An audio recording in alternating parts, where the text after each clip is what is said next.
Air mata yang menetes, ya kesedihan lah ya. Karena ini menyangkut kampung halaman yang sudah ratusan tahun.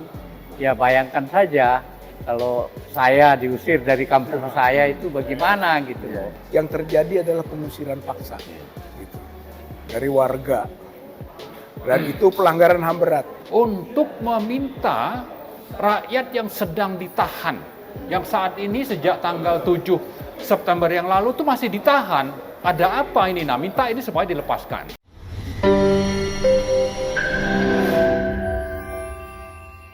Assalamualaikum warahmatullahi wabarakatuh. Saudara yang kami hormati, alhamdulillah kita barusan diterima oleh Bapak Tamzil Lindrung selaku mewakili DPD dari kita petisi 100 dan beberapa tokoh-tokoh yang hadir dipimpin oleh Pak Marwan Batubara dan Bapak Rizal Fadilah dan tokoh-tokoh banyak yang hadir, diantaranya Bapak Hatta Taliwang kita hadir bersama kita. Intinya kita melaporkan dan mendorong pada DPD masalah Rempang karena banyak sekali terjadi satu pelanggaran dan macam-macam lah tadi. Nanti bisa dipaparkan, tapi intinya kita mendorong DPD untuk turut membuat suatu semacam investigasi atau apa Tim pencari fakta. TPGF ya, TPGF tim pencari fakta untuk selanjutnya mendorong minta menghentikan urusan masalah Rempang karena syarat dengan satu kecurangan dan lain sebagainya. Oleh karena itu kami mohon sedikit-sedikit Pak Marwan untuk menyampaikan apa tadi yang kita sampaikan kepada Pak Tamzil Lindrung serta tanggapan dari beliau.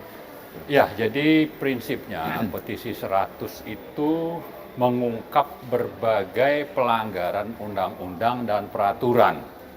Lalu ada kebohongan publik, kemudian ada manipulasi informasi. Lalu di sisi lain ada aparat gabungan TNI Polri yang melakukan pelanggaran HAM berat, memerintahkan rakyat mengosongkan tempat yang sudah mereka tinggalin ratusan tahun. Nah, atas dasar ini maka petisi 100 sudah menuntut ya supaya tuntutan ini disuarakan oleh DPD, yaitu pertama batalkan proyek Rempang Eco City, kemudian proses pemakzulan Jokowi, kemudian proses hukum para pejabat lembaga dan kementerian ya, pimpinan lembaga dan kementerian yang terlibat dalam pelanggaran dan kejahatan kemanusiaan tadi. Intinya itu. Tapi di sisi lain juga kami meminta DPD sebagai lembaga yang menjadi perwakilan daerah untuk meminta rakyat yang sedang ditahan, yang saat ini sejak tanggal 7 September yang lalu tuh masih ditahan. Ada apa ini? Nah, minta ini supaya dilepaskan. Lalu yang juga sangat penting adalah karena tadi banyak pelanggaran hukum, banyak manipulasi informasi, kita minta DPD membentuk yang namanya tim pencari fakta. Saya kira itulah prinsip yang kami sampaikan dari petisi 100 dan ini konsisten dengan tuntutan kami di bulan Agustus yang lalu di gedung Nusantara 5 MPR untuk agar yang namanya DPD, DPR, MPR itu segera memulai proses pemakzulan Jokowi sesuai dengan pasal 7A Undang-Undang Dasar 1945. Saya kira itu. Ya, sebelum ke Pak Rizal, mungkin Bang Hatta selaku tokoh masyarakat, bagaimana melihat kita dari petisi 100 dan para tokoh mengajak bertemu dengan DPD untuk supaya segera melakukan tindakan-tindakan atau apapun yang bisa dilakukan oleh itu, bagaimana Pak?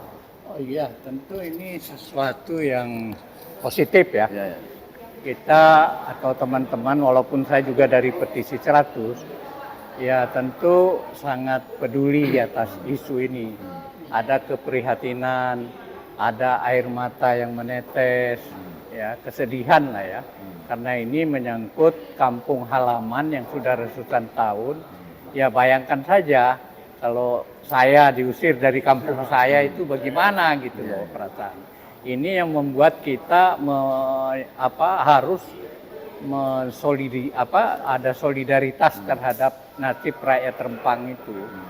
Nah, ini tentu kita berharap kepada institusi DPD RI ini yang merupakan lembaga negara yang bisa bersikap begitu, agar masalah Rempang ini sesuai dengan tuntutan petisi 100 ini bisa dilaksanakan.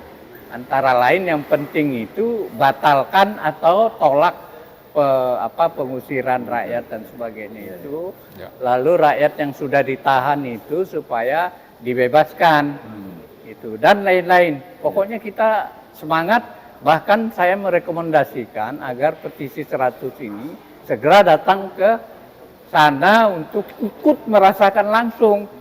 Jadi kita tidak hanya pernyataan saja, datang langsung ke sana supaya kita merasakan gitu. Ya, ya. Itu saja Ya, yang baik. penting. Terima kasih, Bang. Ya. Ini terakhir Bang Rizal Ya. Fadilah dari Bandung. Iya. Terima kasih Pak Mursalin. Iya. Intinya bahwa di dalam kasus Rempang itu terjadi pelanggaran HAM berat, Mau nyinggung Lanyala. pengusiran, ya, pengusiran dalam bahasa relokasi, pemindahan, penggeseran, pengosongan, ataupun penggusuran, apapun namanya, yang terjadi adalah pengusiran paksa, gitu, dari warga. Dan itu pelanggaran HAM berat, ya, sesuai dengan Undang-Undang 26 tahun 2000 tentang pengadilan HAM. Dan itu berbasis Statuta Roma, gitu, yang memang tidak membenarkan proses pengusiran paksa. Dan paksa ini beragam, Ya. dari paksa fisik, psikis, maupun janji-janji yang tidak ditepati. Ya. Jadi menurut saya Jokowi sudah melakukan pelanggaran HAM berat, Ya. gitu, dan patut diseret ke proses pengadilan HAM Ya. untuk ini. Ya. Kemudian juga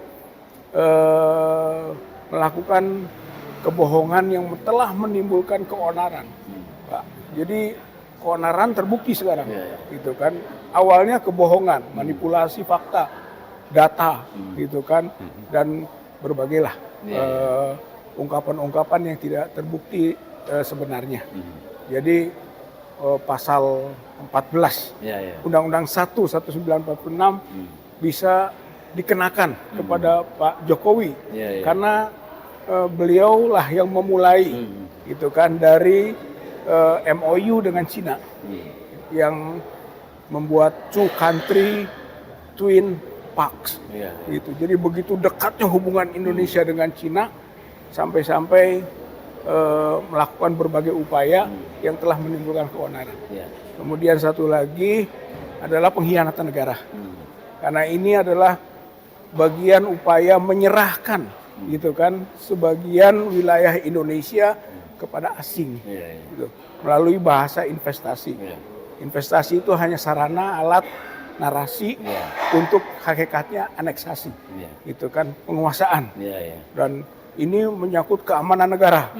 Karena sudah membahayakan keamanan negara, Betul. maka ini adalah pengkhianatan negara. Iya, iya. Dan Undang-Undang Pidana KUHP pasal 106 mengancam itu, Iya. itu kan, seumur hidup atau Iya. 20 tahun. Jadi Baik. Pak Jokowi Ya. melakukan pelanggaran hukum yang banyak di Ya. sini. Baik, terima kasih. Oke. Pemirsa, sebelum nanti kita minta Pak Marwan untuk menutup, tetapi kesimpulan dari para tokoh, bukan saja yang hadir di sini, tapi di luar ini kita hanya menyampaikan kesimpulan-kesimpulan bahwa meminta semua tokoh untuk dihentikan proyek di Rempang. Bukan saja sudah melukai dan melakukan pelanggaran-pelanggaran, tetapi intinya sudah tidak pantas kalau dilakukan oleh rezim ini. Apalagi para menteri-menterinya yang telah melanggar ini. Oleh karenanya sekali lagi kita akan melakukan seluruh rakyat untuk menghentikan proyek ini. Nah, karena kita melalui DPD, mungkin Pak Marwan, silakan, kita tidak bertemu Pak Lanyala. Ya. Mungkin apa yang ingin disampaikan kepada Pak Lanyala? Iya, Pak Lanyala itu sebagai kepala atau pimpinan DPD, sementara DPD itu adalah Dewan Perwakilan Daerah, mewakili daerah, sehingga daerah yang namanya Rempang di Kepri itu sudah sangat-sangat pantas untuk disuarakan kepentingan rakyatnya. oleh siapa? Oleh yang namanya kepala pimpinan lembaga yang mewakili daerah-daerah tadi, yaitu Pak Lanyala. Nah, tapi faktanya kita belum mendengar, ya mungkin lupa. Tapi sejauh ini kita lihat Pak Lanyala itu lebih asik untuk bicara soal amandemen. Kita setuju itu, tapi ada yang sedang prioritas ini. Rakyat sedang menderita. Maka kita berharap Pak Lanyala itu juga tampil untuk bagaimana supaya proyek Rempang ini dibatalkan gitu. Nah, terakhir sekali, sebetulnya soal tadi ada teman bicara tentang kejar tayang, dan saya juga pernah sampaikan itu waktu acara dengan Refli Harun, bahwa ini ada kejar tayang, ada motif. Sebetulnya kejar tayang ini dalam rangka apa? Ada motif kepentingan cuci uang. Ya, kita duga seperti itu. Banyak konglomerat kaya punya uang untuk diinvestasikan dengan return besar. Lewat apa? Lewat dua proyek besar, yaitu Rempang dengan IKN. Nah, ini coba diseludupkan, ya, dipaksakan segera disahkan sebelum pemerintahan ini berakhir, supaya bagi konglomerat hitam itu sudah tersedia jalan bagaimana mereka bisa menghabiskan uang atau menginvestasi uang-uang yang sudah di KKN dikorupsi, ya, saat dulu terjadi krisis 97-98, sehingga ada BLBI yang jumlahnya sampai 700 triliun. Nah, sebagian uangnya itu ingin dimasukkan kembali, ya, diduga seperti itu, untuk bisa diinvestasikan secara legal lewat proyek yang sebetulnya proyek-proyek ilegal, ya, yang sebetulnya melanggar konstitusi, yaitu proyek IKN dan juga proyek Rempang ini. Nah, sehingga dengan begitu, mari kita lihat ada kejar tayang, tapi di balik itu ada motif, tapi sebaliknya ini adalah kejahatan pengkhianatan kepada negara dan juga menzolimi rakyat, dan karena itu ini harus kita lawan bersama-sama. Ya. Terima kasih. Baik, saudara sekalian, insya Allah jangan khawatir, perjuangan bapak-bapak di mana-mana, insya Allah tetap berjalan.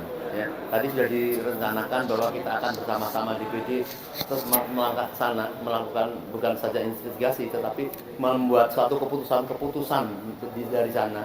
Intinya bukan saja menghentikan, kita minta orang-orang yang sudah keterlaluan kepada rakyat, ya, itu harus dituntut. Bayangkan rakyat diperlakukan seperti kayak budak-budak, diusir tanpa pengetahuan hasilnya. Ini pelanggaran HAM berat tadi, maka ini tidak boleh dibiarkan dan bukan dosa biasa. Ya. Dosa bagaimana soal negara harus melindungi rakyat dan negara, tapi mempersilahkan, ya, penjajah lain untuk masuk ke Indonesia, ini kan suatu pelanggaran HAM berat. Ini insya Allah akan berhasil kita upayakan. Insya Allah kita berhasil dengan izin Allah Subhanahu Wa Taala. Assalamualaikum warahmatullahi wabarakatuh. Waalaikumsalam warahmatullahi wabarakatuh. Sip. Oke, Pak, selamat jalan. Baru bisa pulang. Salam 4 ini.